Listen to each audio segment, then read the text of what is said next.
샬롬, 살로 평안하셨습니까?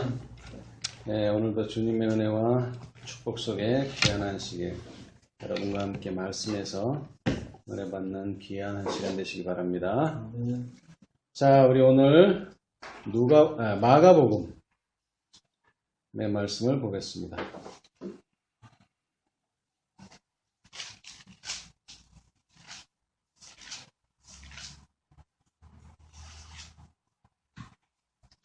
마가복음 7장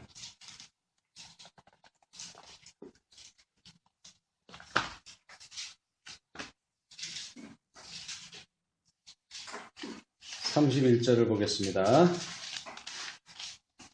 예수께서 다시 두로 지경에서 나와 시돈을 지나고 대가볼리 지경을 통과하여 갈릴리 호수에 이르시매 예, 37절까지 읽어주세요. 사람들이 기먹고 어눌한 자를 데리고 예수께 나와 안수하여 주시기를 간구하거늘 예수께서 그 사람을 따로 데리고 물을 떠나서 손가락을 그의 양귀에 놓고 침뱉어 그의 혀에 손을 대시며 하늘을 우러러 탄식하시며 그에게 이르시되 에바다 하시니 이는 열리라는 뜻이다. 그의 귀가 열리고 혀에 맺힌 것이 곧 풀려 말이 분명하더라. 예수께서 저에게 경계하사 아무에게라도 이르지 말라 하시되 경계하실수록 저희가 더욱 널리 전파하니 사람들이 심히 놀라 가로되 그가 다 잘하였도다. 귀머거리도 듣게 하고 벙어리도 말하게 한다 하니라. 네, 예, 감사합니다. 예수님께서 여러 지방, 여러 마을을 방문하셨지만 제일 환영받는 곳은 이방인들입니다. 왜냐하면 이방인들은 예수님에 대한 편견이었고 그저 예수님에 대해서 보고 들은 것만 가지고 판단하기 때문에 그렇습니다. 그러나 유대인들은 보고 듣는 것만으로 판단하지 않고 그의 마음에 있는 오해와 마음에 있는 편견을 가지고 예수님을 판단하기 때문에 예수님을 잘 영접하는 일이 어려웠어요. 유대인들은. 오늘도 예수님께서는 여기 시돈을 지나 대가볼리 지경을 통과하여 갈릴리 호수에 이르셨다. 이렇게 말씀하고 계십니다. 뭐 어디에나 병든 자는 많이 있겠지만 특히 이방인들은 빛이 없고 어두움 가운데서 특히 병든 고통스러운 생애를 살았습니다. 그래서 그런 사람들을 예수님께서는 이방인이기 때문에 간과하시지 않으셨어요. 그러나 특별히 오늘 여기에서는 그 많은 병자들 가운데 누가 나음을 입었습니까? 병자들이 뭐 귀머거리만 오겠어요? 아니면 뭐 벙어리만 오겠어요? 뭐 여러 사람이 오겠죠. 각양각색의 병자들이 오죠. 근데 여기는 두 사람을 언급하고 있어요. 어떤 사람입니까?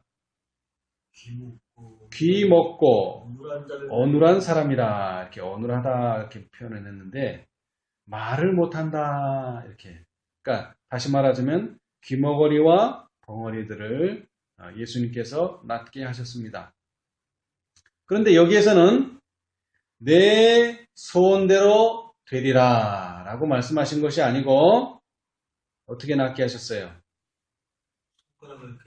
예, 예수님께서 보통 때는 말씀만으로 고치셨는데 이번에는 손가락을 가지고 만지셨어요. 귀를 만지시고 침까지 뱉어서 그 다음에 혀에 손을 대시고 그 다음에 이렇게 기도하셨어요. 34절. 하늘을 우러러 뭐 하시며? 탄식하시며 그에게 이르시되 에바다 하시니 이는 열리라는 뜻이다. 이 성경이 우리가 보는 것처럼 이렇게 한글로 적혀 있는 것이 아니고 이 구약은 히브리 말로 신약은 헬라 그때 당시에 사용하던 언어로 기록되었기 때문에 그때 당시 언어로 에바다라는 말은 뜻이 열리라 하는 말입니다. 이 말은 좀 의미가 있는 것이 왜 예수님께서는 탄식을 하셨을까요? 여러분 탄식이 뭡니까? 탄식이 뭐예요?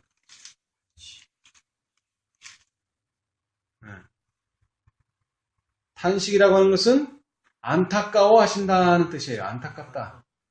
왜 사람들이 이렇게 귀가 먹고 왜 사람들이 이렇게 벙어리가 되었는가? 안타깝다. 그래서 탄식을 하셨다 그랬어요. 예수님이 슬퍼하고 예수님이 기뻐하고 예수님이 탄식하고 이런 예수님의 감정들을 볼 수 있는데요. 특별히 이방인들, 귀 먹고 말 못하는 사람들에게 예수님은 탄식하셨어요.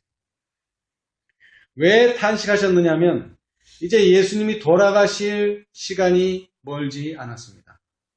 그런데 아직도 사람들은 어때요? 사람들은 예수님을 영접하는 일에 그렇게 적극적이지 않고 진리를 받아들이는 일에 그렇게 적극적이질 않아요. 예수님이 갈 시간은 멀지 않았는데.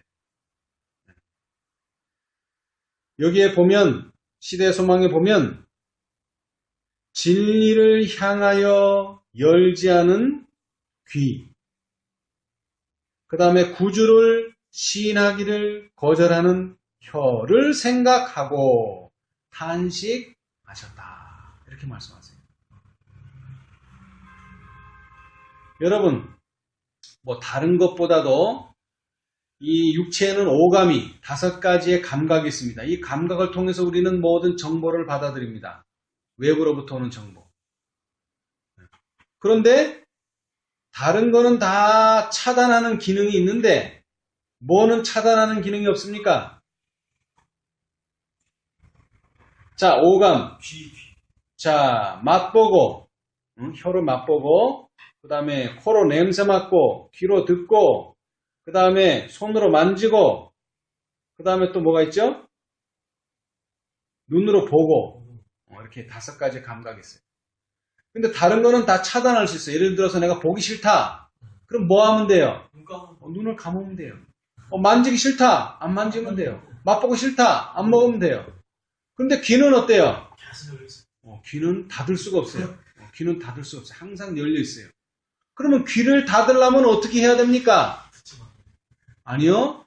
그 자리를 벗어나야 합니다. 오늘 이거 중요한 교훈입니다. 네. 여러분 귀를 막을 수는 없어요.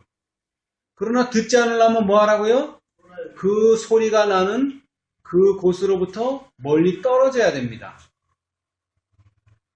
여러분 하나님이 왜 하나님이에요? 왜 인간하고 달라요? 전지 전능 이게 하나님의 성격이에요. 근데 왜 하나님은 롯에게 이 멸망의 도시를 떠나라 그랬을까요? 그 안에 있어도 롯만 이렇게 살짝 건져내시면 되는데 왜 살짝 건져내지를 않고 롯 보고 거기를 떠나라고 했을까요?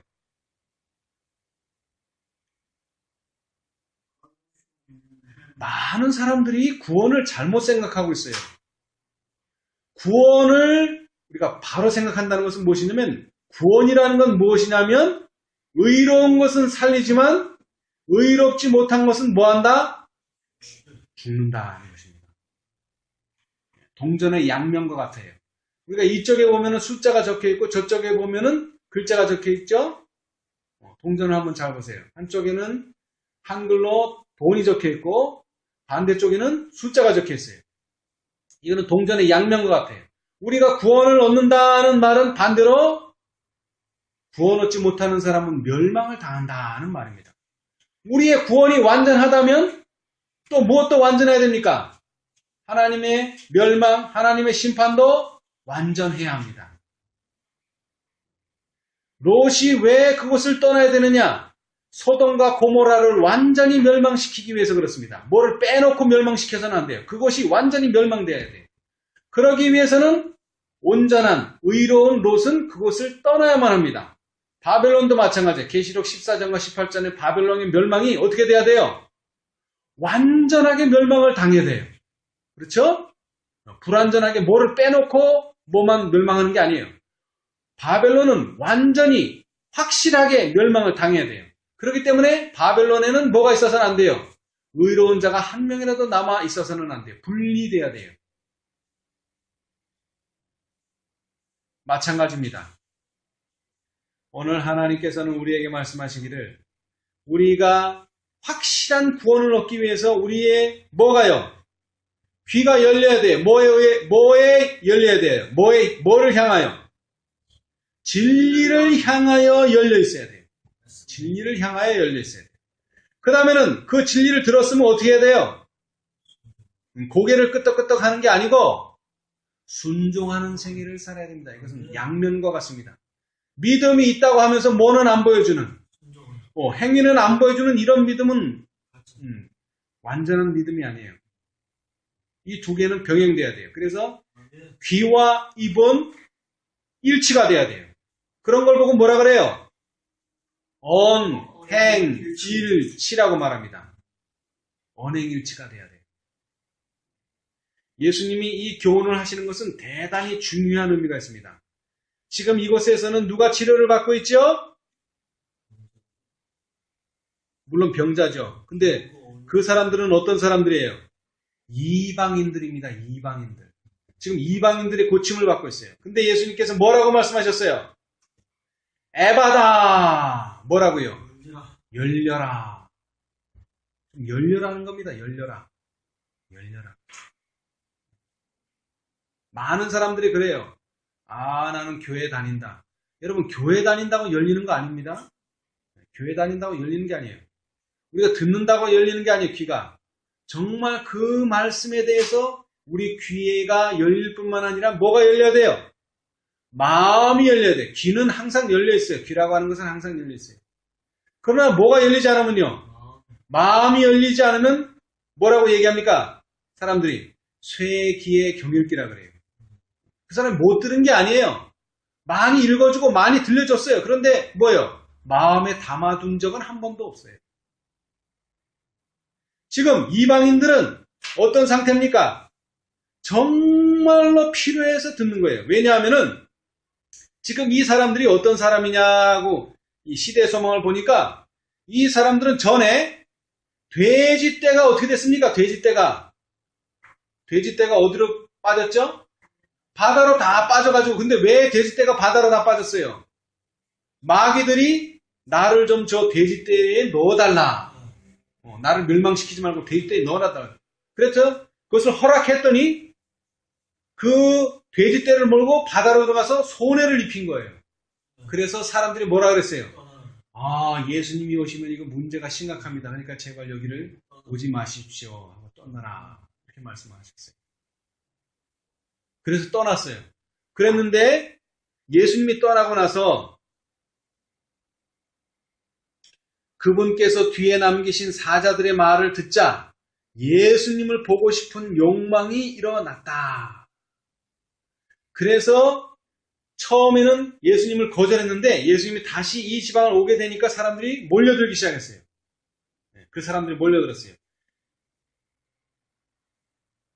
그분께서 다시 그 지방에 오셨을 때 사람들은 그분 주위에 모여들었고 귀먹고 말을 더듬는 사람을 그분께 데려왔다. 예수께서는 당신의 상례대로 말씀만으로 그 사람을 고치지 않으셨다. 그분께서는 그를 군중에서 따로 데리고 가서 손가락을 그의 귀에 넣고 그의 혀에 손을 대며 하늘을 우러러보고 진리를 향하여 열지 않는 귀와 구주를 시인하기를 거절하는 혀를 생각하고 탄식하셨다. 열리라는 말씀에 그 사람의 말하는 기능이 회복되었다. 또 듣게 되었다. 이렇게 3일을 보내게 됐어요. 자, 그랬는데 이제 무슨 일이 벌어졌느냐? 자, 예수님은 산에서 말씀을 베풀었기 때문에 사람들이 다 그곳으로 도시락을 싸서 왔어요. 근데 그 도시락이 3일쯤 되니까 어떻게 됐을까요? 다 고갈됐어요. 그럴 때 예수님께서 그 제자들에게 말씀하셨어요. 자, 이번에는 마태복음을 보겠습니다. 마태복음 16장.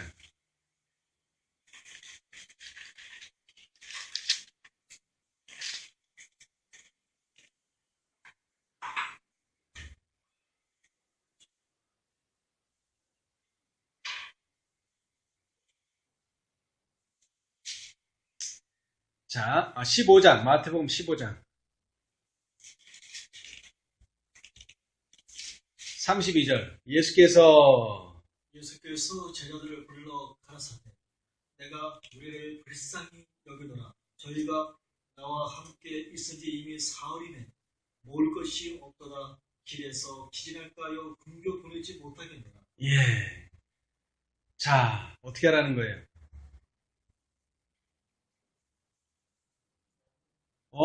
먹이라. 네, 먹이라. 자, 이게 지금 처음 나온 먹이랍니까? 처음 나온 거 아니에요. 처음 어디서 나왔죠? 먹이라?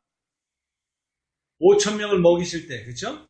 네. 갈릴리 호수에서 대단한 일을 맞이하고 그 일을 경험하고 나서 하나님의 말씀의 능력을 배웠는데, 많은 사람들이 예수님 앞에 왔는데 먹을 것이 없어서 예수님께서 뭐하라? 너희가 먹을 것을 주라. 그랬는데 그 전날 있었던 일, 하나님의 말씀의 능력을 경험을 했는데도 불구하고 너희가 먹을 것을 주라 하는 말의 뜻이 뭡니까?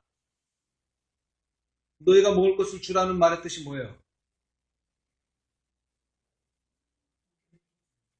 너희가 먹을 것을 주라는 말은 너희가 뭐를 믿으면 하나님의 능력을 믿으면 먹을 것을 너희가 줄 수 있게 된다는 뜻입니다. 자, 그런 걸 경험했어요. 그런데 그 경험을 하기 위해서는 뭐가 필요했어요? 아무것도 없는데 예수님께서 축복하신 게 아니죠. 아무것도 없는데 뭐를 가져왔어요? 작은 아이의 도시락 하나를 가져왔어요. 보리떡 5개와 물고기 2마리를 가져왔어요. 그것을 뭐 하셨어요? 축사하셨어요. 오늘 우리가 보게 될 무엇도요? 먹는 경험, 배불리 먹는 경험도 뭐가 있어야 돼요? 종자가 있어야 돼요. 종자가. 자, 누가 종자를 가져와야 돼요? 믿음으로 제자들이 가져온다면 예수님께서 뭐 하시고? 축사하시고 나눠주면 어떻게 돼요? 배불리 먹게 돼요. 자, 그런데 다시 이야기합니다. 자, 5,000명은 누구입니까? 5,000명은 누구예요? 유대인이에요, 유대인. 5,000명은 유대인이 먹었어요. 그래서 그 경험을 한 유대인들이 자신들의 그 예언에 의해서 왕이 나타날 것인데 이분이 우리의 왕이 됐으면 좋겠다 하고서 그분을 왕으로 모시려고 했죠. 자, 그런데 오늘 우리 이 자리에서 예수님께서는 누구를 먹이기를 원하십니까? 이방인. 오늘은 이방인입니다. 이방인. 자, 그런데 이방인을 항상 대할 때는 뭐가 있어요? 이방인을 대할 때는 편견이 있었어요. 이것은 예수님의 제자들만 있는 것이 아닙니다. 유대인들이라면 다 가지고 있어요. 예수님의 제자들은 누구죠? 유대인이니까. 그런 편견을 가지고 있었어요. 자, 그 편견이 뭡니까? 자, 전전 시간에 예수님께서는 잃은 양을 찾으러 왔다 그랬죠. 그리고 가나의 여인에게 뭐라고 말씀하셨어요? 자녀의 떡을 취하여 개들에게 줌이 마땅치 않다라고 말씀하셨어요. 여러분, 유대인을 먹이는 것은 가능한 일입니다. 예수님은 그 일을 위해서 왔어요. 근데 오늘은 누구를 먹여야 돼요? 이방인을 먹여야 돼요. 오늘은 이방인을 먹여야 돼요. 유대인이 아니에요. 그래서 전에는 뭐 하려고도 했었어요. 어떻게 하면 먹일까 연구도 했지만 오늘은 어떤 겁니까? 아예 할 수 없다고 강력하게 말해요. 자, 이거 봅시다.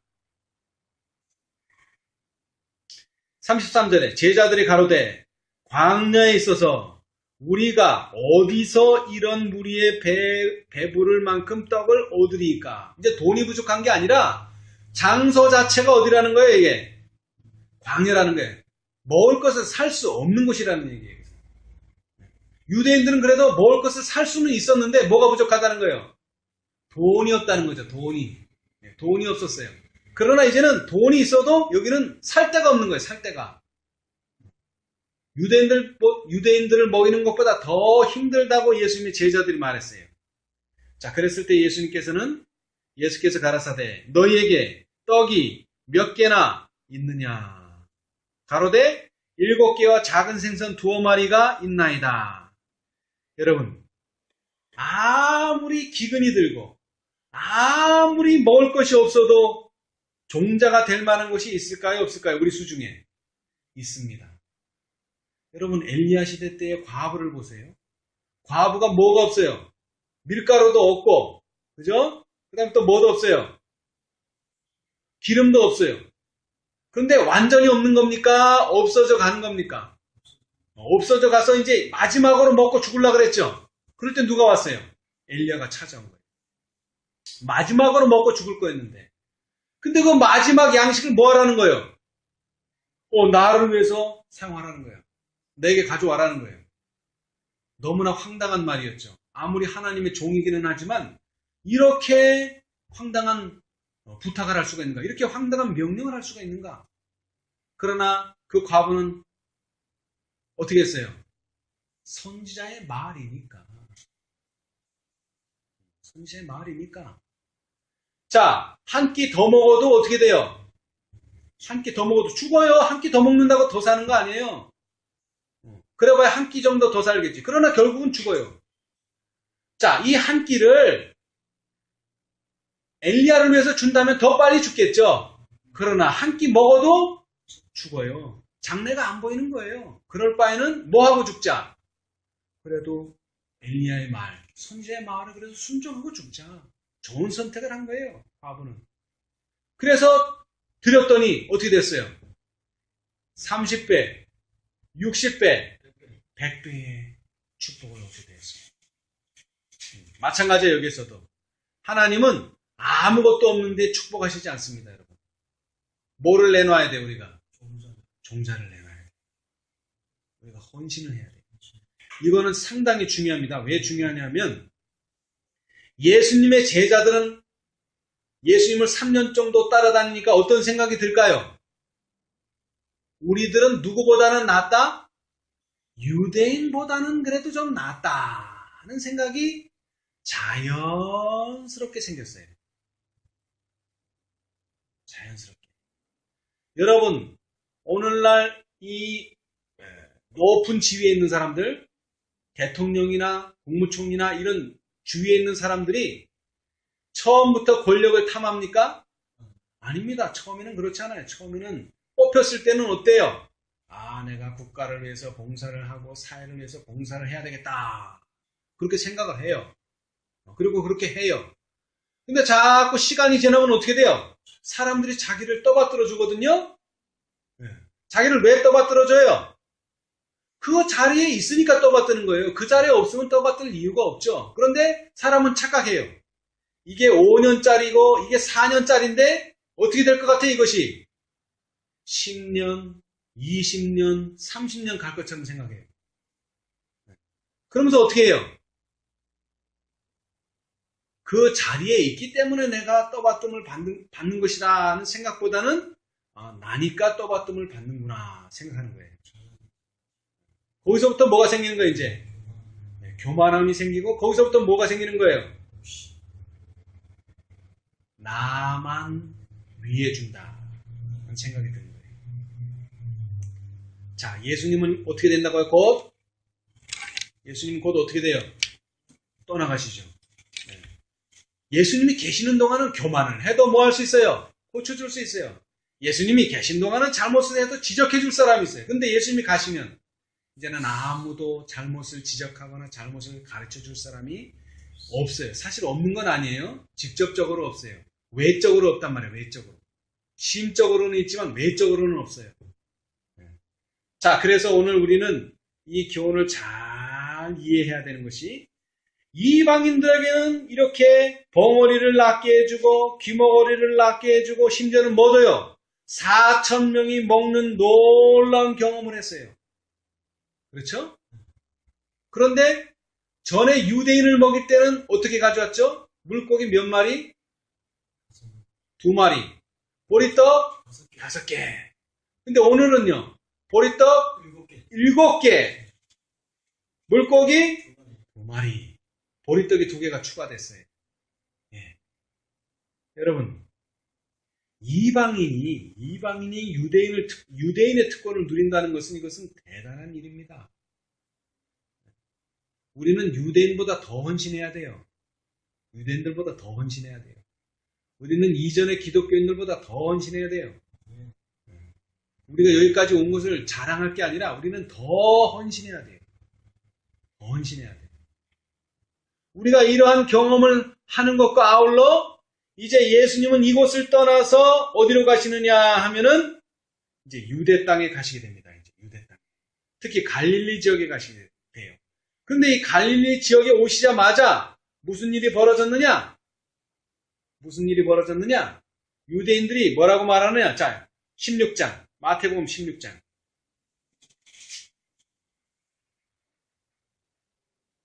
바리새인과 사두개인들이 와서 예수를 시험하여 하늘로서 오는 표적 보이기를 청하니. 자, 여러분, 이것은 신앙적으로 잘한 일입니까? 잘못한 일입니까?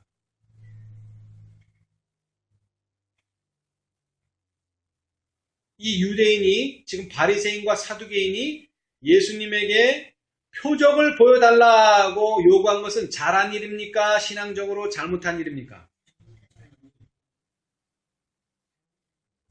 왜냐하면 봐야지 믿죠. 봐야지. 표적을 봐야 믿잖아요. 그래서 표적을 요구한 것이 잘못이에요? 잘못이에요? 아니에요? 표적을 요구한 것은 잘못이 아닙니다. 표적을 요구한 것은 잘못이 아니에요. 그러나 이들은 잘못했어요. 왜 잘못했을까요? 왜 잘못했을까요?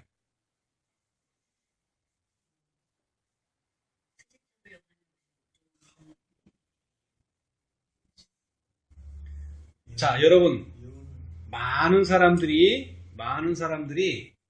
당신이 하나님의 교회냐? 그 표적을 보여달라. 그럴 때가 있어요. 맞습니까? 틀립니까? 맞아요? 틀려요? 그럴 수 있죠. 그래야 돼요. 자, 그런데 그것은 잘못됐어요. 왜 잘못됐을까요? 표적을 요구하는 것이 잘못됐어요. 왜 잘못됐을까요?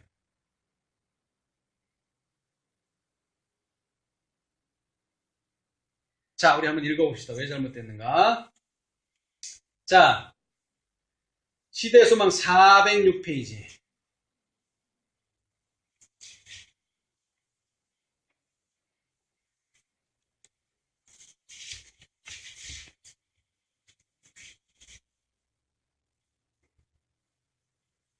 시대소망 406페이지, 구속의 역사 766페이지. 왼쪽 단, 맨 밑에서 첫 번째. 예수께서는 외식하는 자여, 너희가 천기는 분별할 줄 알면서 하늘을 살핌으로써 그들은 천기를 예고할 수 있었다. 시대의 표적은 분별할 수 없느냐라고 말씀하셨다. 그들에게 죄를 자각하게 하는 성령의 능력으로 하신 그리스도 자신의 말씀은 하나님께서 그들의 구원을 위하여 주셨던 표적이었다. 그리고 그리스도의 사명을 보증하기 위하여 하늘에서 온 직접적인 표적도 주어졌다. 어떤 표적이 주어졌어요? 목자들이 들은 천사들의 노래, 동방박사들을 인도한 별, 침례 받으실 때 하늘로부터 내려온 비둘기 모양과 음성 등은 그분을 증거하는 것들이었다. 그런데 그 표적들은 어떻게 했어요? 잊어버린 게 아니라 찾아보질 않았어요.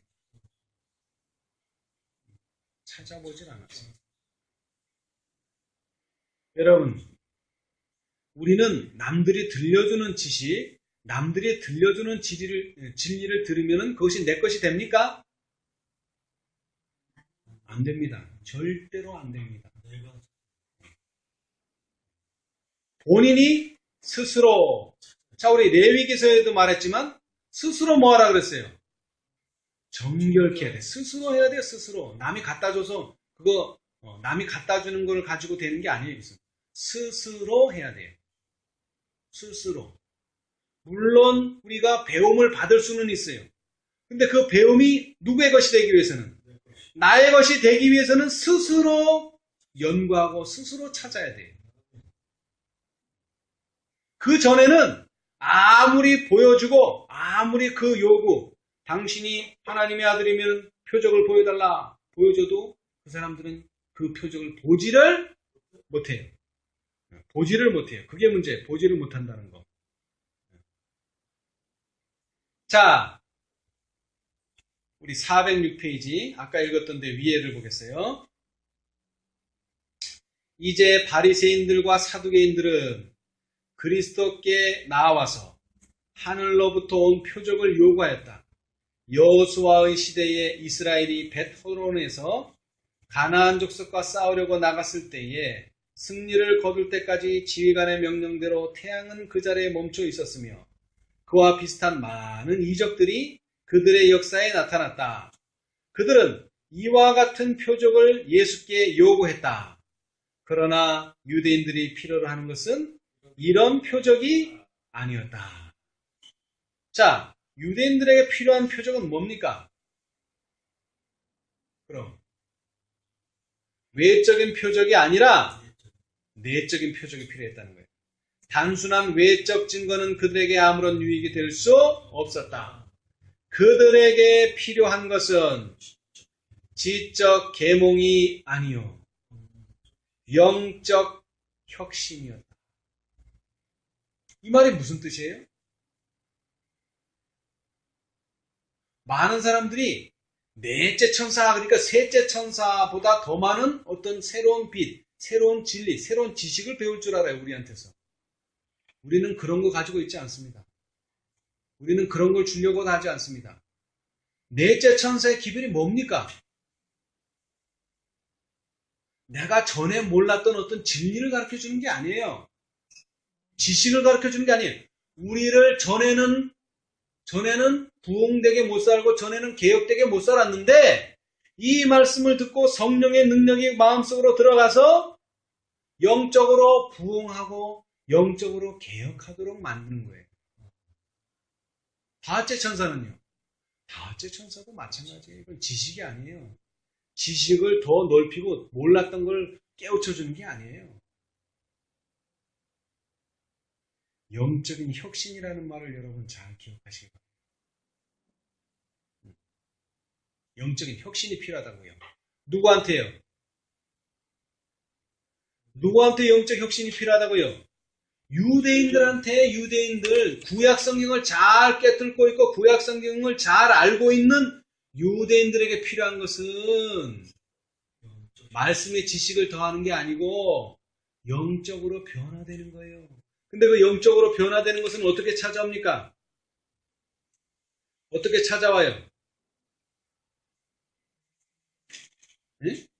성령의 역사하심으로 오는 거예요. 성령의 역사하심. 성령의 역사하심. 자, 여기 봅시다.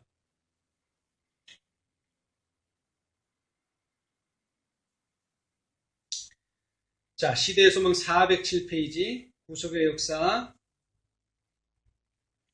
766페이지. 자, 여기 오른쪽 단 맨 밑에 오늘날 진리의 기별이 제시될 때에 유대인들처럼 우리에게 표적을 보이라 이적을 행하라고 외치는 사람들이 많이 있다. 그리스도께서는 바리새인들의 요구대로 이적을 행하지 않으셨다. 그분은 광야에서 사단의 게임에 응답하여 이적을 행하지 않으셨다.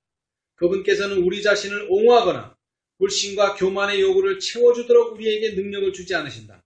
그러나 복음에 하나님께서 주신 표적이 없는 것은 아니다. 우리가 사단의 속박을 끊을 수 있는 것은 무엇이 아닌가? 기적이 아닌가? 기적이 아닌가? 사단에 대한 적대감은 사람의 마음의 본성이 아니요 하나님의 은혜로 말미암아 주입된 것이다. 완고하고 억센 의지의 지배를 받던 자가 해방을 얻고 하나님의 거룩한 능력에 이끄심에 전심으로 복종할 때 기적이 이루어진다. 강력한 미혹을 당하였던 사람이 도덕적 진리를 깨닫게 되는 때에도 그러하다. 한 영혼이 회개하고 하나님을 사랑하고 그분의 계명을 지키기를 배우는 때마다 또 새 영을 너희 속에 두고 새 마음을 너에게 주시겠다는 하나님의 약속이 성취된다. 자, 그 다음에 잘 들으세요. 인간의 마음에 일어나는 변화, 곧 인간의 품성의 변화는 항상 살아계신 구주께서 영혼을 구하려고 역사하고 계심을 보여주는 기적이다. 이게 기적이라는 거예요. 이게 표적이라는 거예요. 그리스도 안에서의 언행일치의 생애는 하나의 큰 이적이다.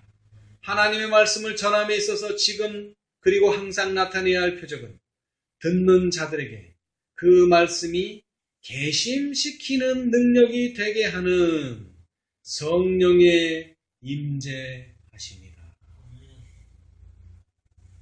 지금 우리에게 부족한 게 뭡니까? 말씀입니까? 뭐예요? 우리한테 부족한 게? 성령의 임재가 우리한테 부족합니다. 성령의 임재가 있다고 한다면 우리에게는 개심시키는 능력이 있고 인간의 마음을 변화시키는 능력이 있어요. 그러나 성령이 임재하지 아니하시면, 성령이 역사하지 아니하시면 우리의 마음은 변화되지 않습니다. 이것이 곧 하나님께서 당신의 아들의 거룩한 사명에 대하여 세상에 제시하시는 증거이다. 자, 그 다음 잘 들으세요. 예수님에게서 표적을 바라던 자들은 그들의 마음을 무엇으로? 불신으로 강팍하게 하였으므로 뭐를 식별할 수 없어요? 그분의 품성에서 하나님을 닮은 품성을 식별하지 못하였다. 우리가 변화되지 않으면요, 하나님을 알아볼 수가 없어요. 우리가 성령을 받아들이지 않으면요, 우리는 예수님을 알아볼 수가 없어요. 우리가 이른 비의 경험으로 거듭나지 아니하면요, 늦은 비의 역사를 분별할 수가 없어요. 자, 이제 그래서 끝으로 하신 예수님의 말씀이 뭐냐 하면은 그들은 그분의 사명이 성경 말씀을 성취시키고 있음을 알고자 하지 않았다. 부자와 나사로에 비유해서 예수께서는 바리새인들에게 모세와 선지자들에게 듣지 아니하면 비록 죽은 자 가운데서 살아나는 자가 있을지라도 권함을 받지 아니하리라고 말씀하셨다.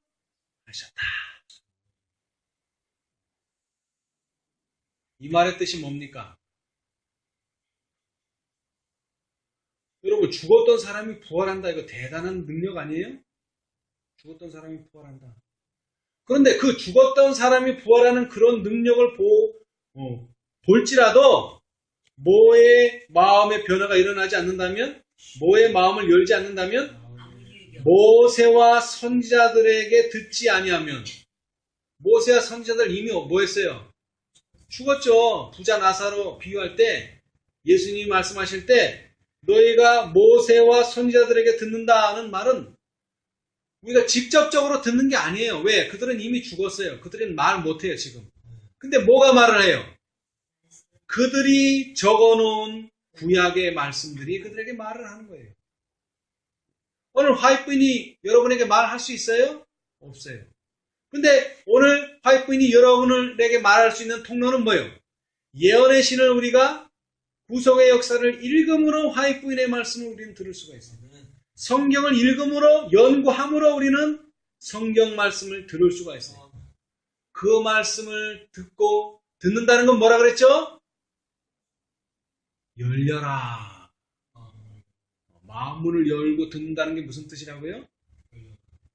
개인적으로 연구를 할 때에만 그 말씀을 이해하고 들을 수가 있다는 말씀입니다. 자, 그런데 또 여기서 예수님의 탄식이 나와요. 예수님의 탄식. 자, 여기 봅시다.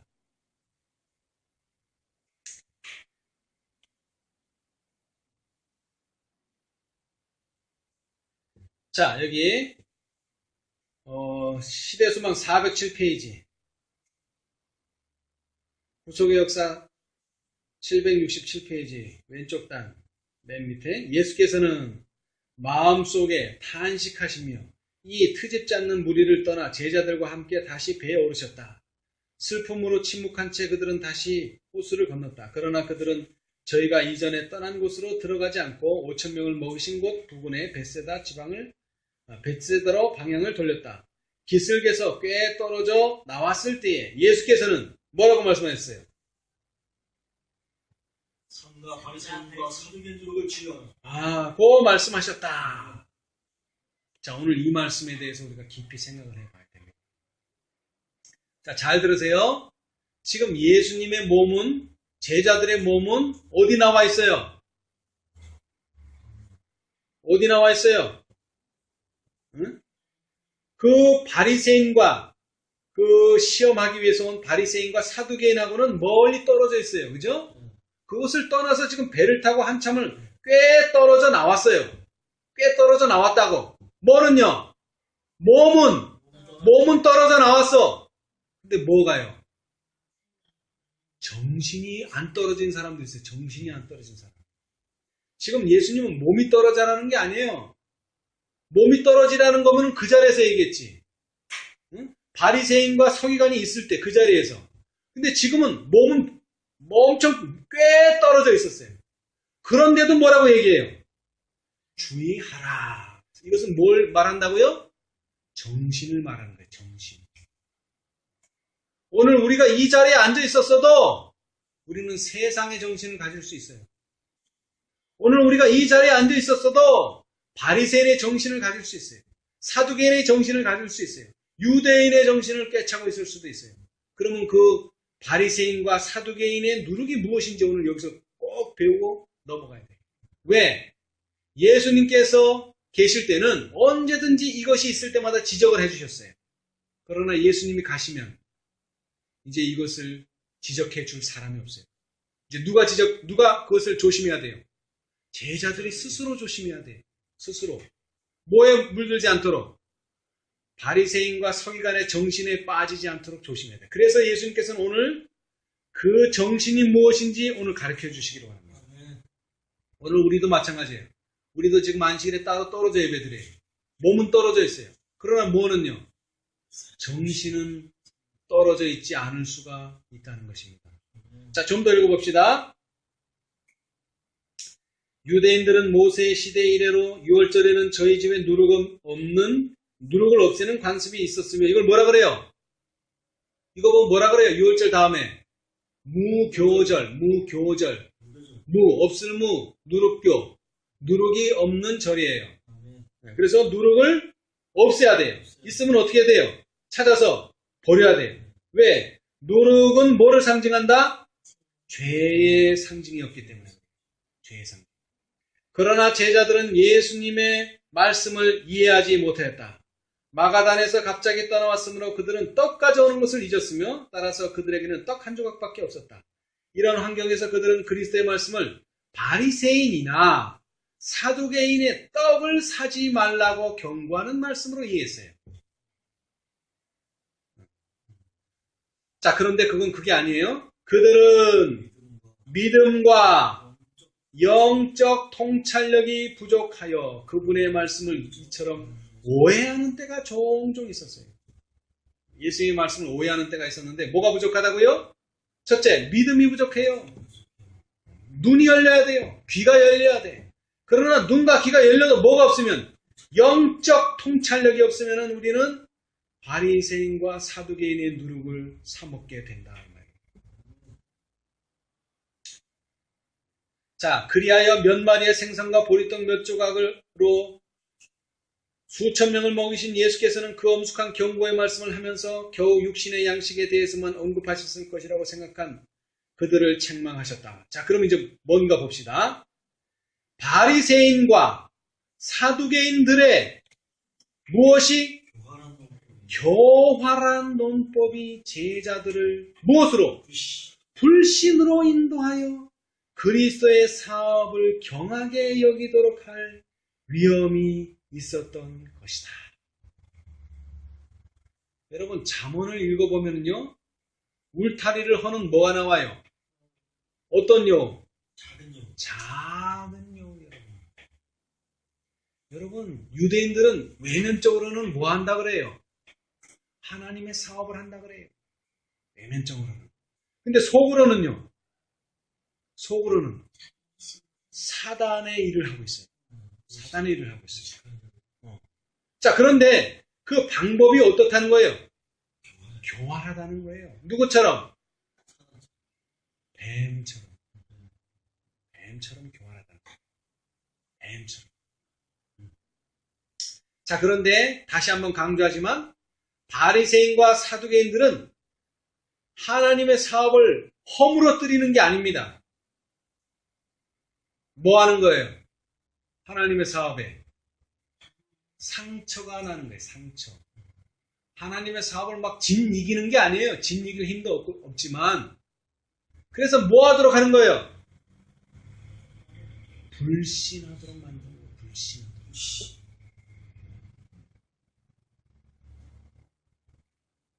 불신하도록. 이게 무서운 거예요. 이게. 다시 말하면은 어떻게 하면서 불신합니까? 어떻게 하면서? 몸은 하나님의 사업을 한다고 앉아 있으면서 마음으로는 불신한단 말이에요. 이게 무서운 거라고요. 이게 무서운 거예요. 그런데 그것을 본인이 깨달으면 문제가 되지 않지만 어떻게 해요? 깨닫지 못하면 어떻게 되는 거예요? 깨닫지 못하면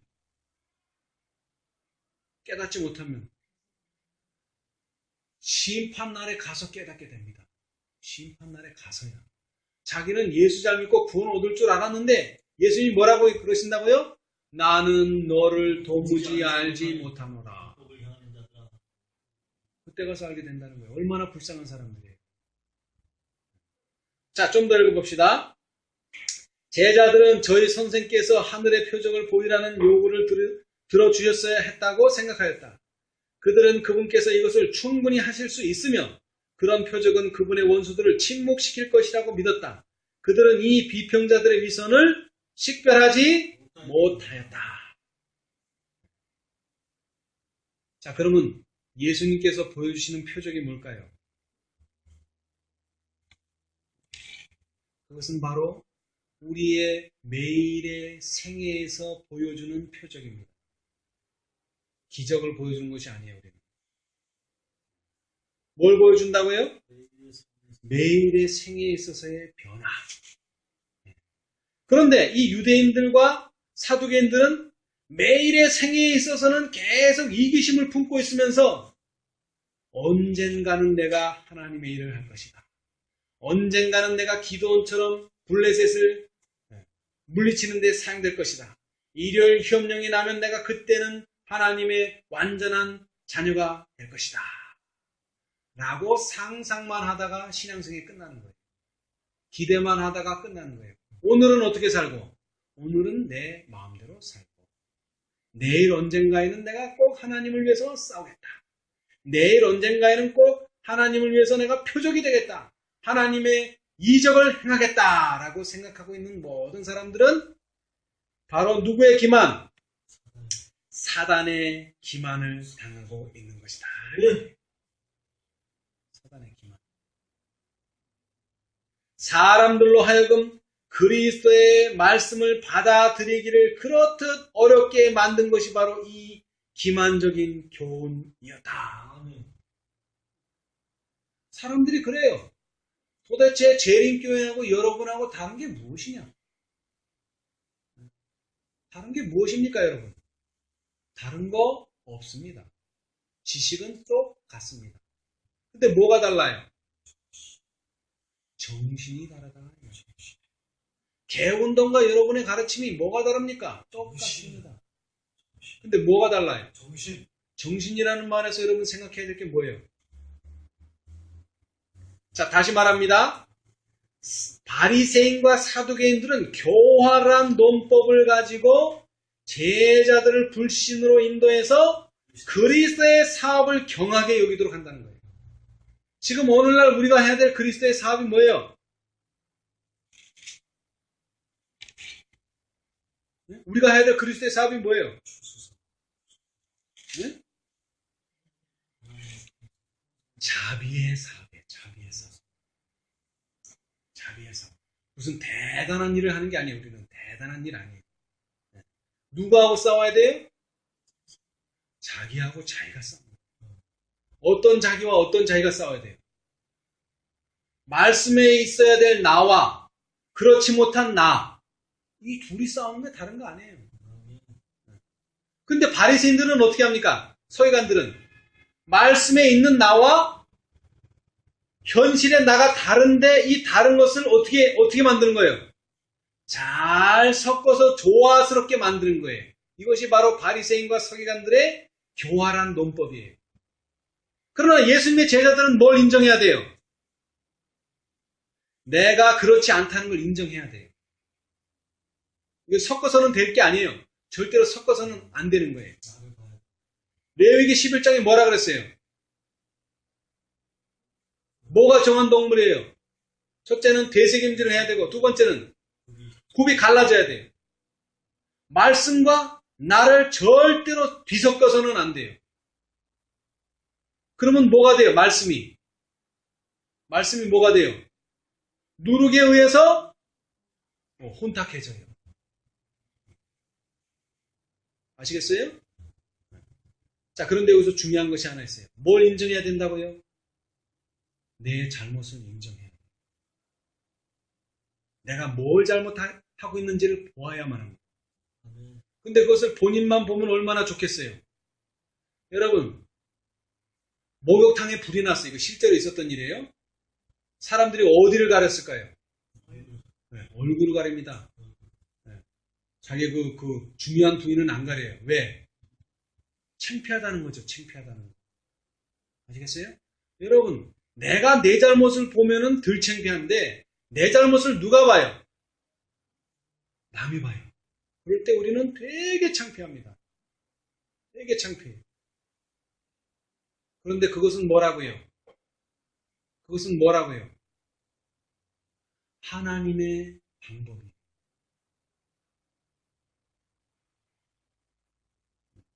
내가 나를 깨달으면 얼마나 좋겠어요. 다른 사람한테 잔소리 안 듣고. 근데 그렇게는 깨달아지지 않아요. 내가 나를 볼 수 없단 말이에요. 그러나 성경은 한 가지 방법을 제시했죠. 뭡니까? 내가 나를 보려면 거울을 사용해라. 거울을 사용해라. 근데 예수님은 거기서 한 발자국 더 나가서 그 거울은 누가 되어야 된다? 그 거울은 내 형제라. 뭐라고요? 형제라는 거. 우리는 거울을 두 가지로 적용할 수 있어요. 첫째는 뭐예요? 성경과 예언실 보고 내 잘못을 깨달아야 돼요.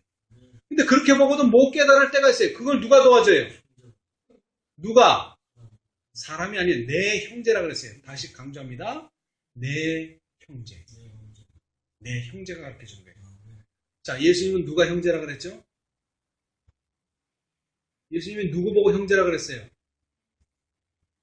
하나님의 뜻대로 하는 자가 다 형제예요.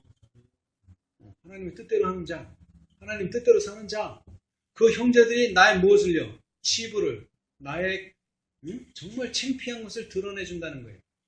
근데 그 형제들을 무시하고 그 형제들과 떨어져 있으면 내 잘못이 보일까요? 안 보일까요? 당연히 안 보이죠. 당연히 안 보여요.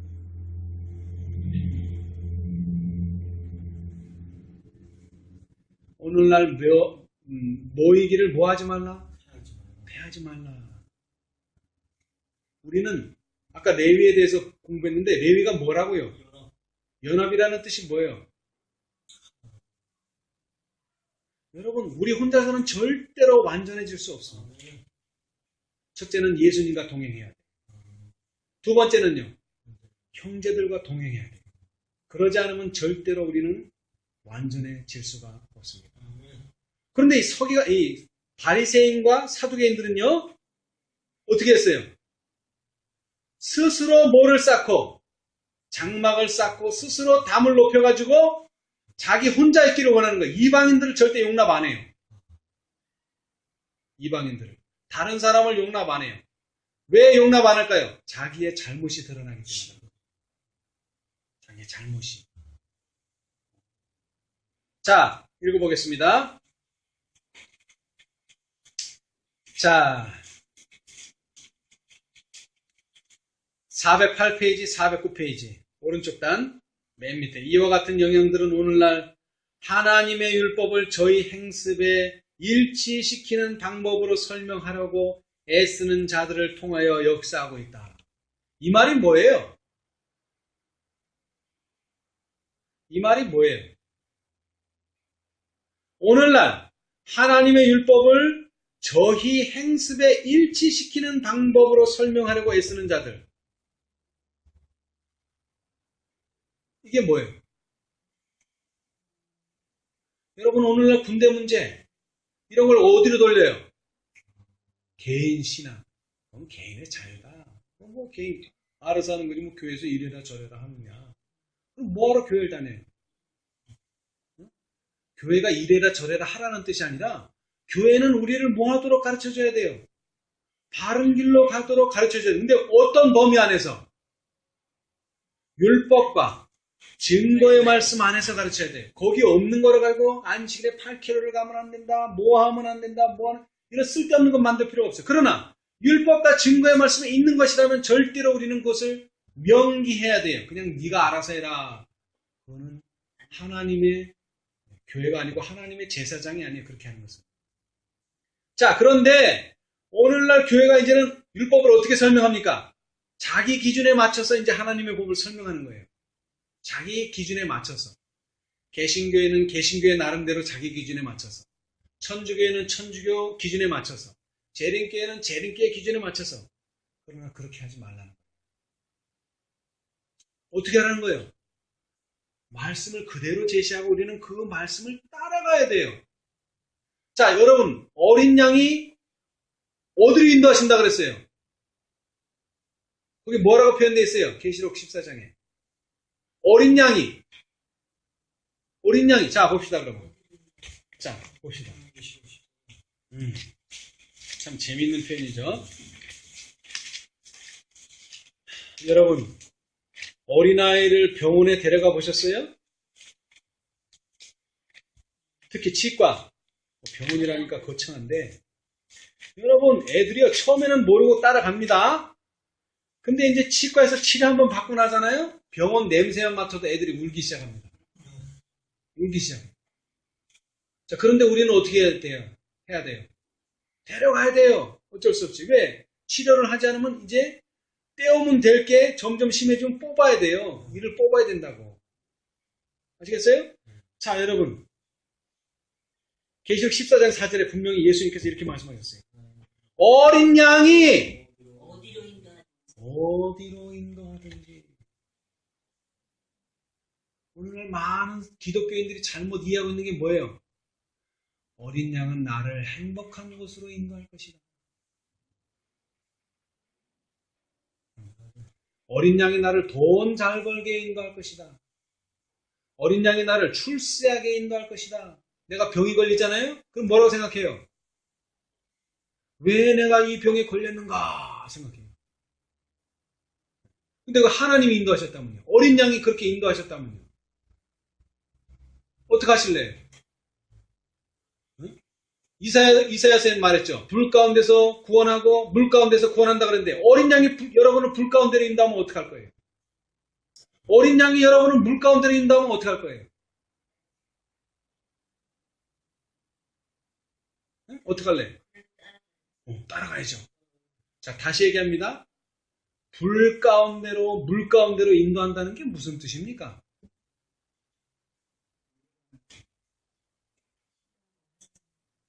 여러분, 신앙을 하면서요, 항상 은총만 받는다고 생각하시면 곤란합니다. 항상 나는 유익만 받는다고 생각하시면 그거 상당히 곤란합니다.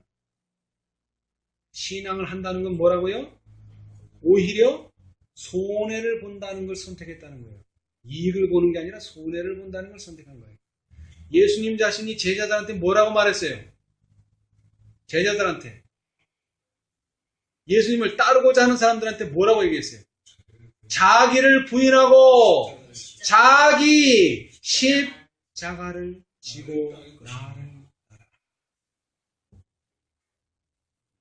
여러분, 십자가 안 지고 자기를 부인하지 않고 예수님 따라봐야 결국에는 뭐라고요? 나는 너를 도무지 알지 못하노라. 그 소리밖에는 못 듣습니다, 여러분. 우리가 예수님을 따라가긴 따라가야 되는데 거긴 조건이 있어요. 예수님이 불로 인도하시든지 물로 인도하시든지.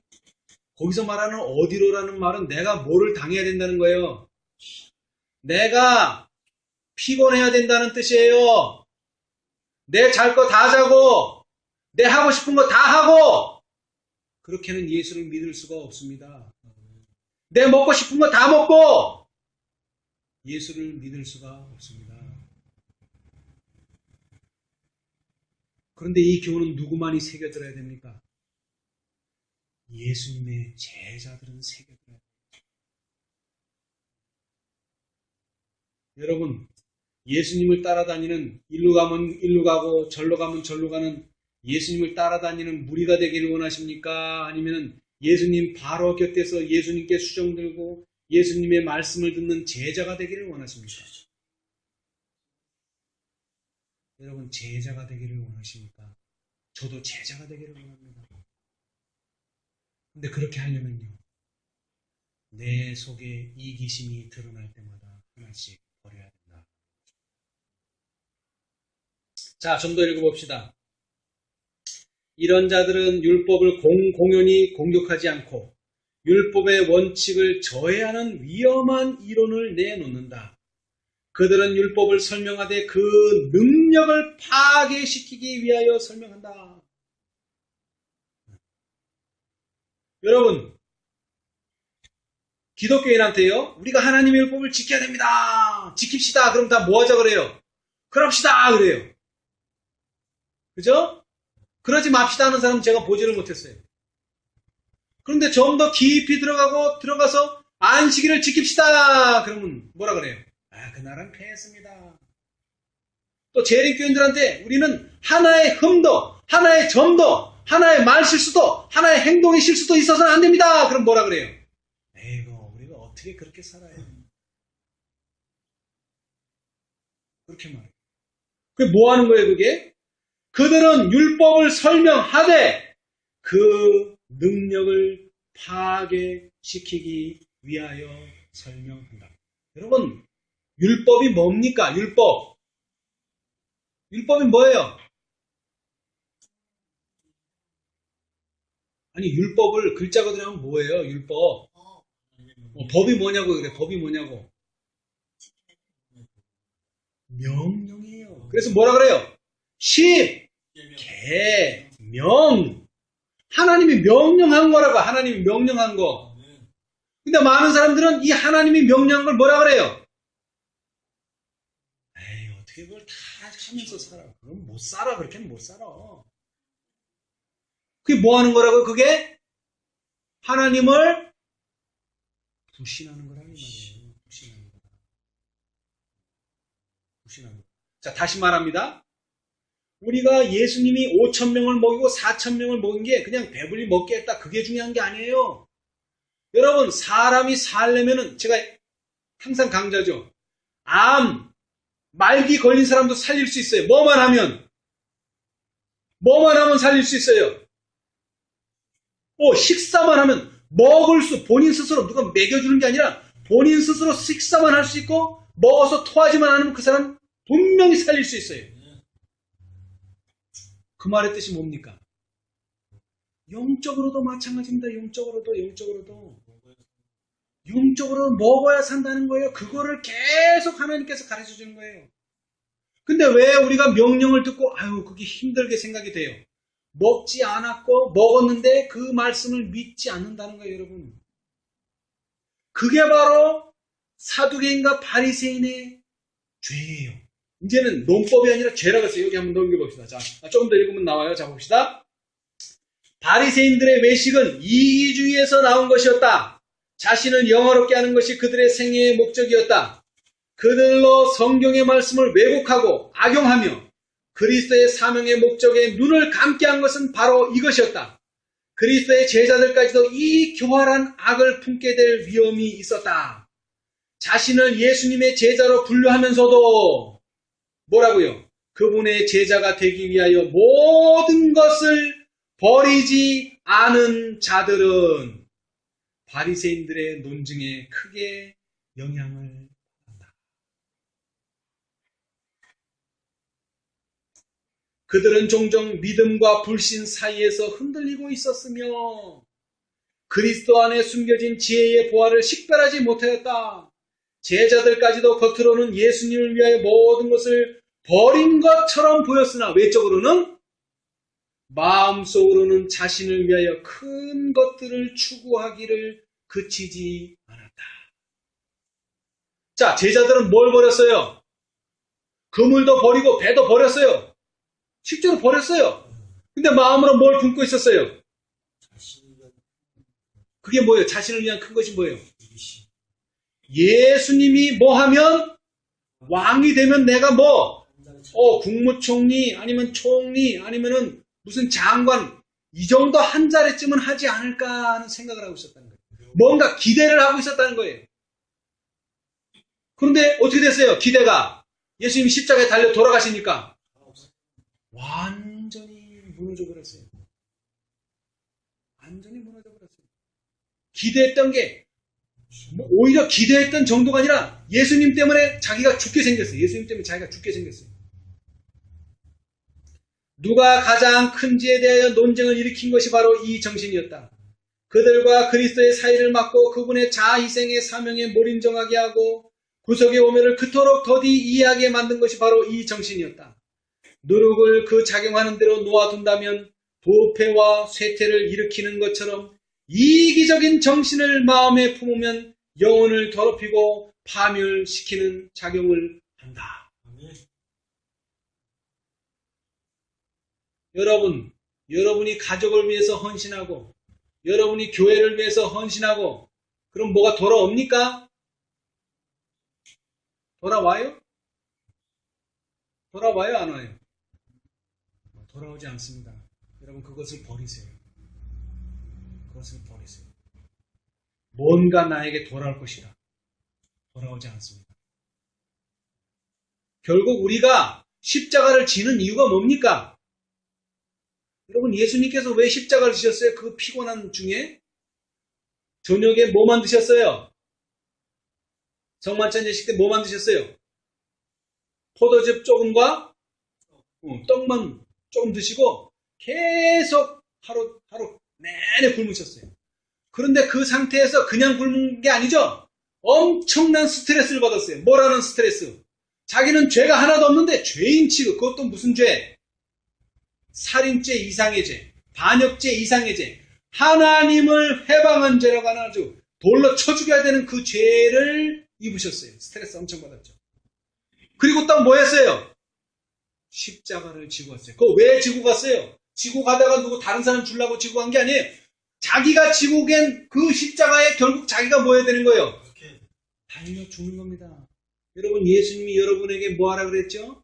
십자가 지고 따라오라 그랬어요. 그거 왜 지고 갑니까? 그 지고 가던 거 예수님한테 자 예수님 여기 못 박히세요. 그러려고 지금 지고 가는 거예요? 아니요. 그거 결국 내가 낑낑거리고 가서 결국 누가 거기 못 박히는 거예요? 내가 못 박히는 거예요. 내가. 거기 내 원수가 박히는 것도 아니고 거기 예수님이 나를 대신해서 못 박히는 것도 아닙니다. 여러분.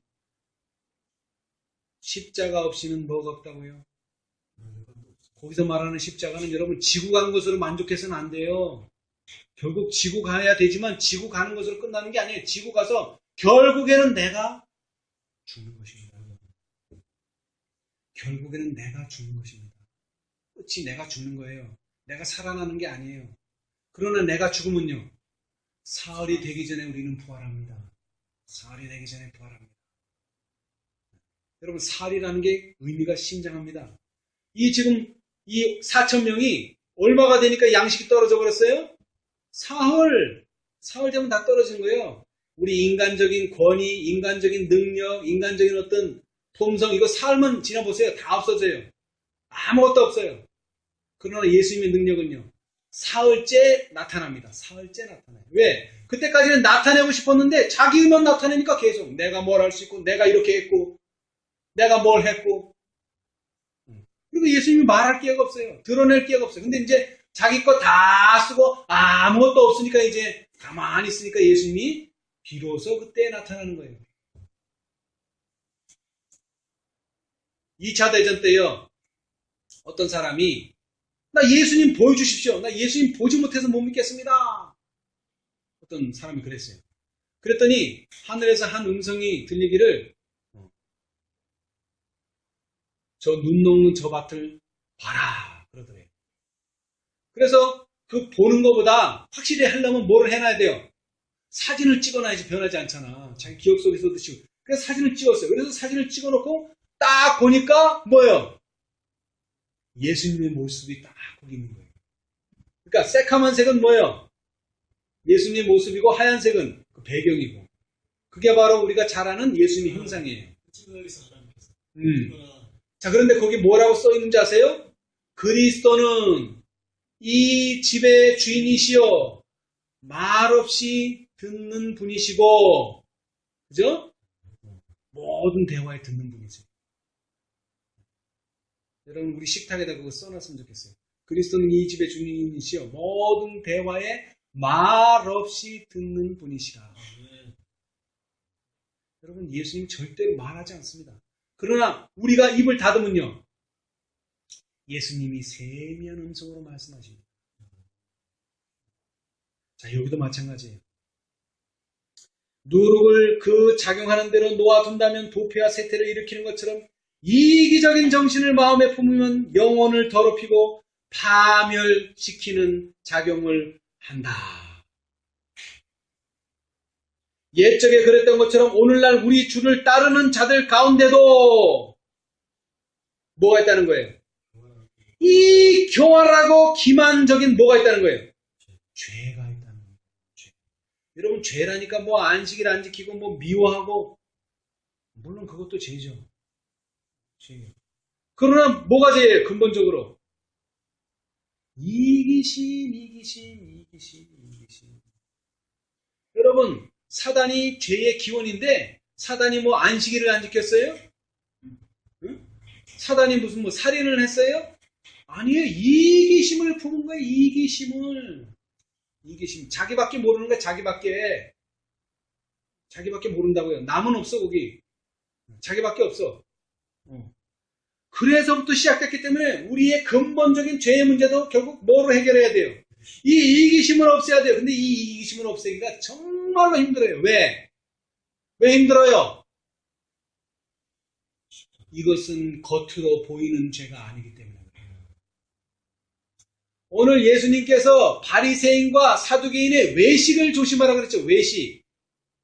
네? 외식. 여러분, 겉으로 볼 때는 목사님, 장로님, 집사님, 성도들 신앙 좋아요. 그러나 마음속에는 아직도 뭐가 있을지도 몰라요. 이기심.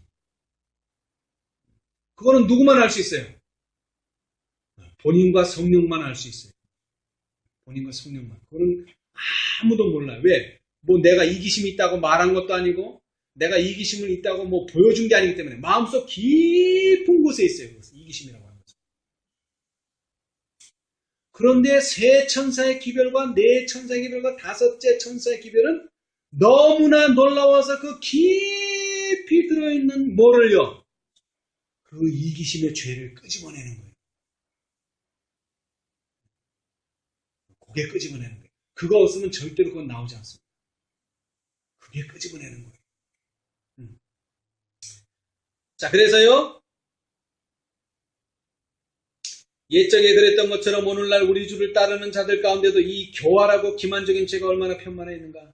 그리스도를 위한 봉사와 우리 상호 간의 교제가 자아를 높이려는 은밀한 욕망으로 인하여 얼마나 자주 손상을 받는가.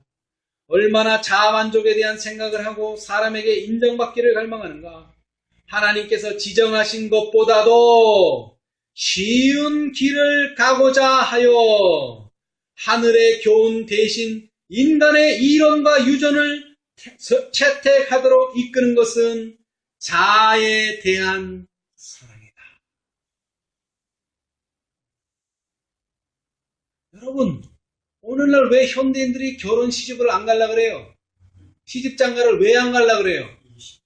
하나님께 헌신하려 그래요? 정반대입니다. 여러분, 정반대. 즐겁게, 나 혼자 즐겁게 살라 그래요. 여러분, 두 가지의 교훈을 기억하셔야 돼요. 예수님께서 마지막 때를 뭐라 그랬죠? 노아의 때와 같다 그래서 노아의 때. 노아의 때 어떻게 했는데? 시집가고 장가가고. 네? 시집가고 장가가고. 그러면 장가 안 가고 시집 안 가는 것이 하나님의 뜻이구나. 그것도 아니에요. 응? 시집가고 장가를 안 가는 사람들이 왜 안 간다고요? 자기 혼자 재밌게 살려고 자기 혼자 두 사람 세 사람 되면 골치 아프다는 거예요. 사람들이 왜 애완견을 키워요? 애완견을 자기 말을 잘 들으니까. 근데 사람은 자기 말을 안 들어. 그러니까 사람은 안 사귀고 개만 키우는 거예요, 그냥. 아니면 도마뱀을 키우든지. 왜? 애완견은 말을 잘 들으니까. 여러분, 우리는 죄는 피해야 됩니다, 여러분. 시집 안 가는 것이 죄가 아니고, 시집 가는 것이 죄가 아니에요. 이기심이 죄란 말이에요. 시집을 가도 이기심 가지고 가면은 죄가 되고, 이기심을 안 가지고 가면 건 죄가 안 돼요. 그러나, 시집 장가를 안 가도 이기심을 가지고 안 가면 건 죄가 되는 거예요. 외적으로 보이는 게 죄가 되고 죄가 안 되는 게 아니에요, 여러분.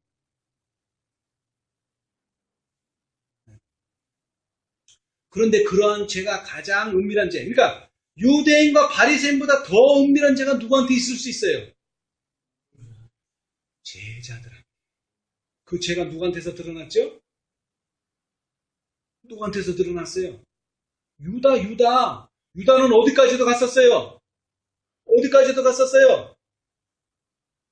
성만찬 예식까지도 갔었어요. 성만찬 예식에도 참여했었어요. 근데 딱 예수님이 십자가에 딱 달리게 되시니까, 달리신 건 아니고 달리게 딱 됐죠. 그러니까 어떻게 해요? 얼굴을 싹 바꿔.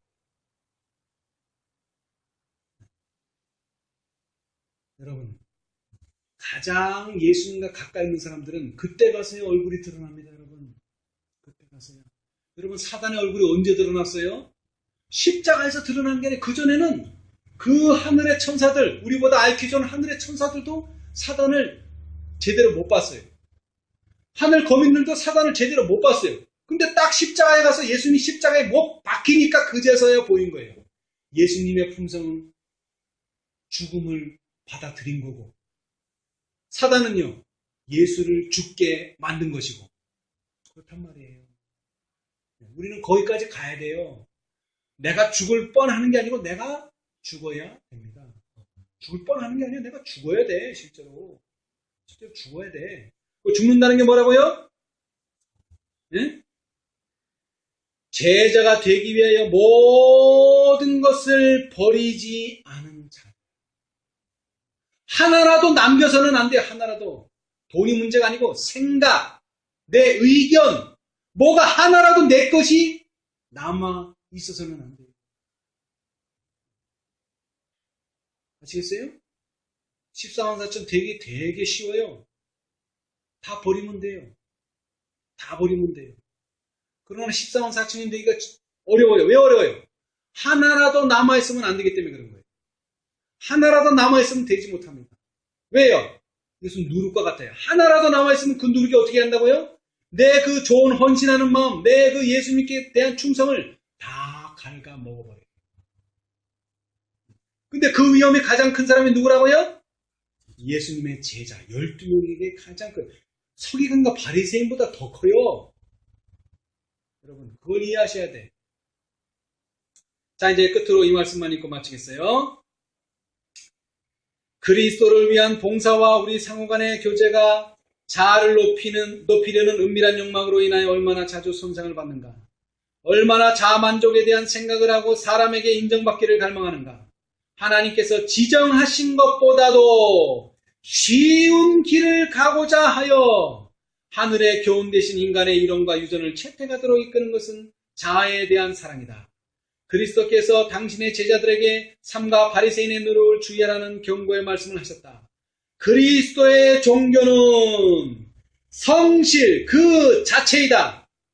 하나님의 영광을 위한 열성은 성령으로 말미암아 심겨진 동기이며 성령의 효과적인 역사하심만이 이 동기를 불어넣을 수 있다. 오직 하나님의 능력만이 이기심과 외식을 쫓아낼 수 있다.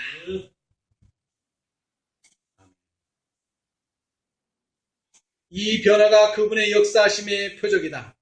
우리가 받아들인 믿음이 뭐가요? 뭐가? 믿음이. 근데 무슨 믿음이요? 무슨 믿음? 마태복음 5장 48절 하늘에 계신 너희 아버지 온전하신 것 같이 너희도 온전하라. 근데 그 온전함이 뭐예요? 그 온전함이 뭐예요? 응? 예수님이 너한테 잘해주는 사람한테 잘해주는 거 그거 누구도 할 수 있다? 그거 이방인도 한다. 그런 거는 이방인도. 그러면 그리스도인이 보여줘야 될 표적이 뭐예요? 그리스도인이 보여줘야 할 능력이 뭐예요? 기적이 뭐예요? 응? 인자를 인하여 사람들이 너희를 미워하며 멀리하고 욕하고 너희 이름을 악하다 하여 버릴 때에 너희에게 복이 있도다. 이게 아닌데? 신경절을 잘못 찾았네. 너희를 사는 사람 무슨 상이 있어요? 새들 같지 않아요? 예. 자, 원수를 사랑하라. 그것을 할 수 있는 건 뭐라고요? 원수를 사랑하라. 아니죠. 믿음이. 받아들인 믿음이 그렇게 만드는 거예요, 우리를. 믿음이. 자, 다시 얘기합니다. 우리가 우리 모든 거 다 헌신하고 버릴 수 있어요, 없어요? 없죠. 당연히 없지. 뭐는 할 수 있어? 수십 개, 수백 개는 버릴 수 있어. 그러나 다 버리는 것은 이것은 성령의 능력 아니면 안 되는 거예요. 이것은. 다 버리는 것은. 자, 우리 여태까지 많이 버렸죠? 화이트 부인이 보니까 어떻게 됐다고 그랬어요? 화이트 부인이 보니까, 예? 처음에는 뭐 타고 가다가, 마차 타고 가다가, 마차 버리고, 말 타고 가다가, 말 버리고, 나중에 뭐까지 버린다고요? 양말까지 벗고, 온 옷을 다 벗고, 맨몸으로 피를 흘리면서 가게 돼요. 그건 뭐가 가능하게 해준다는 그렇게? 성령이 그렇게 가능하게 해준다는 거예요. 근데 처음부터 양말 벗어요? 아니지. 처음부터 양말 벗으면 누가 따라가겠어, 거기를? 못 따라가죠. 그러나 예수님은 할 수 있거든요. 무슨 말이냐? 내게 능력 주시는 자 안에서 내가 모든 것을 할 수 있느니라. 하나님께서 무슨 시험만 주신다? 감당할 시험만 주신다. 그걸 믿으라는 거예요. 그거를. 우리가 받아들인 믿음이 이기심과 외식을 멸할 때, 그리고 우리로 하여금 하나님의 영광을 구하게 하고 자신의 영광을 구하지 않게 할 때에, 여러분, 오늘날 환난은 뭐가 환난이요? 내가 괴롭고 힘들고 이런 게 환난이요. 근데 야곱의 환난은 뭐예요? 야곱의 환난은 그런 환난이 아니에요. 야곱의 환난은 뭐예요? 내 어떤 작은 실수와 내 어떤 작은 잘못 때문에 하나님이 영광을 못 받지는 않을까?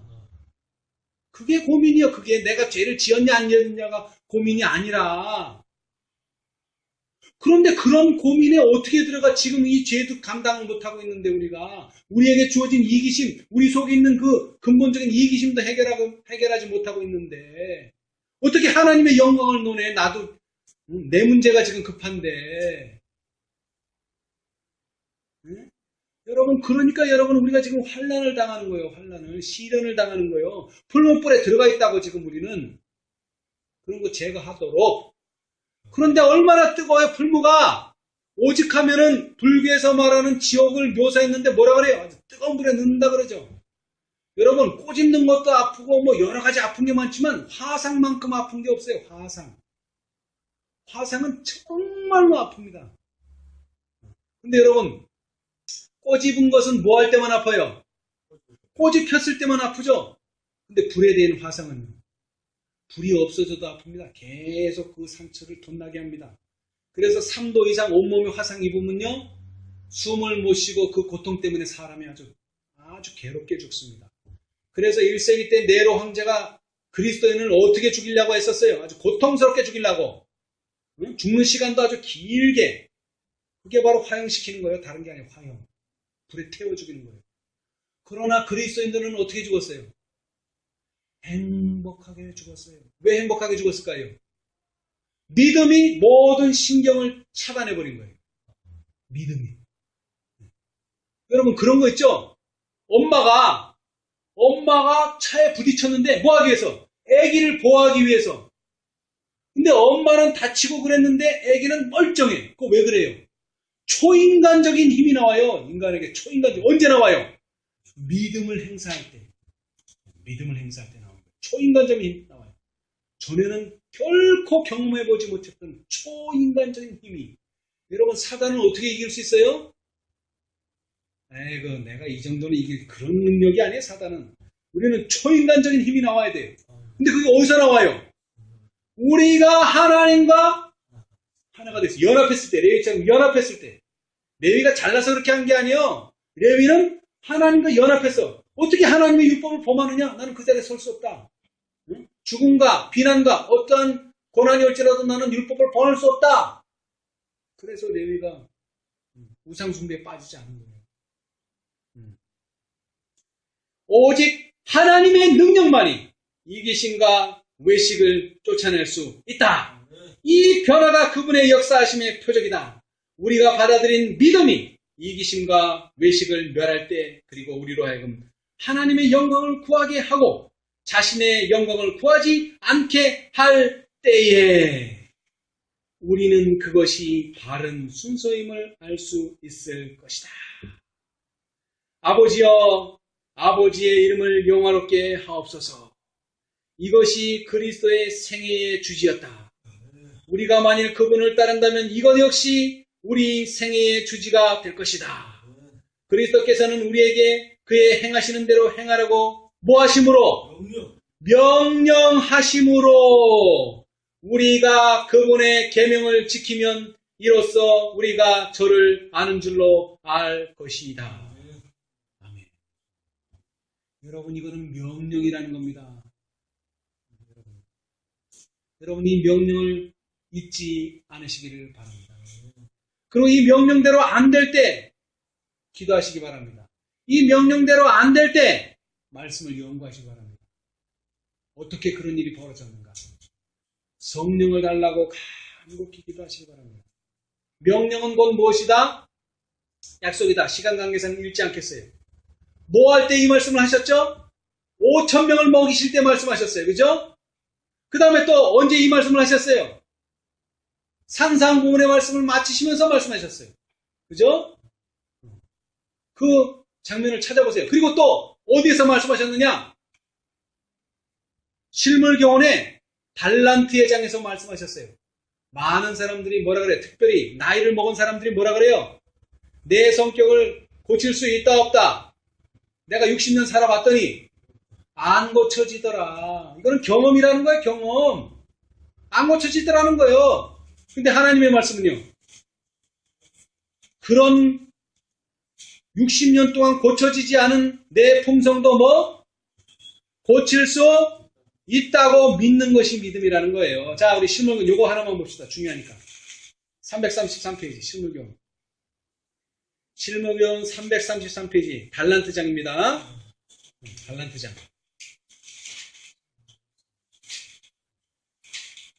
이거 여러분 적어놓으세요. 아주.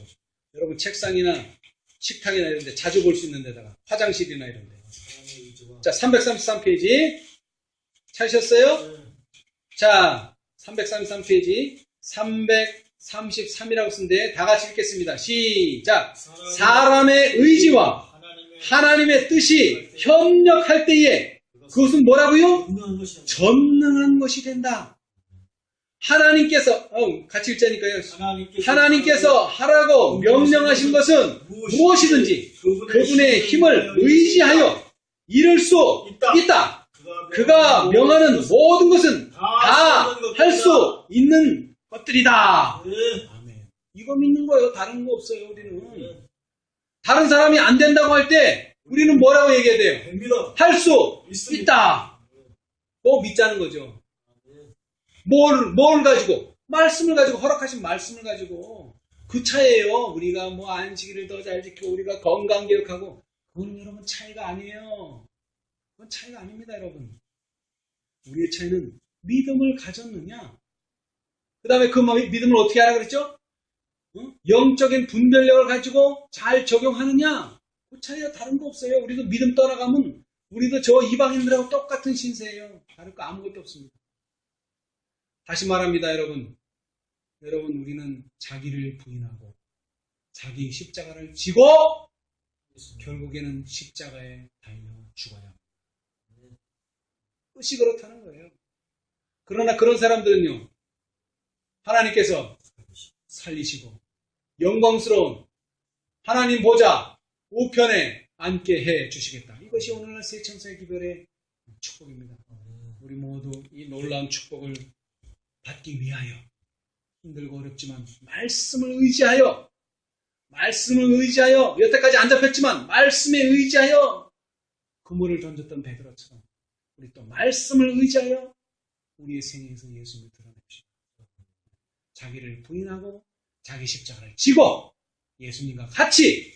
여러분, 예수님을 한번 생각해봐요. 예수님 십자가 질 때 제자들이 함께 했어요? 안 했어요? 안 했죠. 근데 우리는요, 자기를 부인할 때도 예수님이 함께 해주시고 성령을 통해서, 그 다음에 내 십자가를 질 때도 예수님이 나와 함께 해주시고, 또 더 나아가서 내가 십자가에 달릴 때도 예수님이 나와 함께 하십니다. 갈라디아 2장에 그랬잖아요. 2장 20절에 그리스도와 함께 십자가에 못 박혔나니. 여러분, 혼자가 아닙니다. 여러분, 절대 그렇게 생각하지 마세요. 혼자라면 이거 참 낭패죠. 혼자라면 이거 할 수 없어요. 그러나 예수님은 이제 여러분과 함께 하십니다. 불 가운데 들어갈지라도 함께 하시고, 물 가운데 들어갈지라도 함께 하시고, 어떠한 가운데라도 시련과 고통 가운데 가신다고 할지라도 예수님은 여러분과 항상 함께 하십니다. 이 예수님께서 우리 모두를 승리의 길로 인도해 주시기를 간절히 바라면서 말씀 마치겠습니다. 아멘.